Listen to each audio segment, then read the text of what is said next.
Election কমিশনের যদি ব্যর্থ হয়ে যায়, শপথভঙ্গ হয়, পার্লামেন্টারি স্ট্যান্ডিং কমিটি তদন্ত করে 10 ইয়ারের পরে, আমি যখন 5 বছর পরে থাকবো না, তখন আমার পিছনে পার্লামেন্টারি স্ট্যান্ডিং কমিটির লোকজন তদন্ত করে প্রেসিডেন্টের কাছে সুপারিশ দিবে আমার বিরুদ্ধে ব্যবস্থা নেওয়ার জন্য।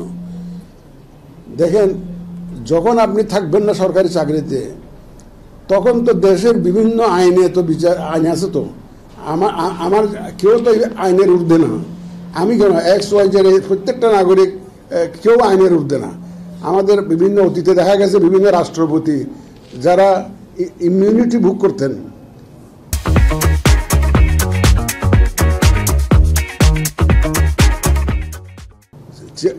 চেয়ারে থাকার সময়, যখন চেয়ারে নাই তখন তো বিচার হয়েছে। তো অতীতে অনেক রাষ্ট্রপতিরও বিচার হয়েছে না, বিদ্যমান আইনে হয়েছে, নতুন আইন করা লাগে নাই। তো সুতরাং কেউ আইনের ঊর্ধ্বে নয়, আমরাও আইনের ঊর্ধ্বে নই। যখন আমরা থাকবো না, বিচার করার জন্য যথেষ্ট আইন আছে। পার্লামেন্টারি স্ট্যান্ডিং কমিটিকে যদি এই দায়িত্ব দেওয়া হয়, এখন ধরেন লোকাল গভর্নমেন্ট ইলেকশন আমাকে করতে হবে। যখন আমি করতে যাব ইউনিয়ন কাউন্সিল ইলেকশন বা পৌরসভার ইলেকশন, কোনো একজন সংসদ সদস্য আমাকে, পার্লামেন্টারি স্ট্যান্ডিং কমিটির সদস্য আমাকে রিকোয়েস্ট করলো যে আমার এই বুথের সেন্টারটা ওই জায়গাতে ওই স্কুলে নিয়ে আসেন, আমার বাড়ির পাশের স্কুলে নিয়ে আসেন।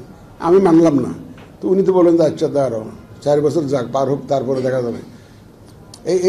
এটা তো হবে। সুতরাং আমাদের স্বাধীনতা যেটা, এটা টোটালি খর্ব হবে, কম্প্রোমাইজড হয়ে যাবে যদি পার্লামেন্টারি স্ট্যান্ডিং কমিটির কাছে যায়। আমরা স্বাধীনভাবে কাজ করতে পারবো না। তো এবং I can assure you, caretaker গভর্নমেন্টের অধীনে যেমনভাবে পার্লামেন্টারি ইলেকশন হবে, কেয়ারটেকার গভর্নমেন্ট না থাকলেও লোকাল গভর্নমেন্টের ইলেকশনটা একটা ইকুয়ালি কোয়ালিটি ইলেকশন আমরা ডেলিভার করতে পারবো, যদি আমাদের স্বাধীনতা অক্ষুণ্ণ থাকে। যদি আমাদের স্বাধীনতা অক্ষুণ্ণ থাকে, অ্যাটলিস্ট আমি যদি থাকি, স্বাধীনতা যদি অক্ষুণ্ণ থাকে, লোকাল গভর্নমেন্ট ইলেকশন আমরা একইভাবে একটা অত্যন্ত সুন্দর ইলেকশন আমরা করতে পারবো, যদি আমরা স্বাধীনভাবে কাজ করতে পারি। কিন্তু পার্লামেন্টারি স্ট্যান্ডিং কমিটির হেফাজতে দিয়ে দিলে এটি স্বাধীনতা খর্ব হবে। Our absolute independence granted by the constitution will be totally compromised. এটা আমাদের পক্ষে গ্রহণযোগ্য না। আরেকটা ওনার সুপারিশ দিয়েছেন, আমার এখানে ম্যান পাওয়ার কী হবে, বাজেট কী লাগবে ইত্যাদি দায়িত্ব আমরা প্রস্তাবগুলো দিব পার্লামেন্টারি স্ট্যান্ডিং কমিটির কাছে। This is not the proper forum. এটা তো কোনো অ্যাপ্রুভিং অথরিটি না, এরা ওভারসাইট বডি। আর মিনিস্টার ফাইন্যান্সকে বাদ দিয়ে কি আপনি বাজেট করতে পারবেন? ওনারা কি জানে বাজেটে কত টাকা আছে না আছে? কেউ পার্লামেন্টারি স্ট্যান্ডিং কমিটির ম্যান্ডেট তো এই যে অ্যাডমিনিস্ট্রেটিভ অ্যাপ্রুভাল এগুলো তো ওনারা করবেন না। আর তাছাড়া ওই আবার সেই পার্লামেন্টারি স্ট্যান্ডিং কমিটির উপরে আমাদেরকে নির্ভরশীল করে ফেলা হবে। সুতরাং যেটা আমরা চাই না, আমরা কোনো পার্লামেন্টারি স্ট্যান্ডিং কমিটির উপর নির্ভরশীল হতে চাই না।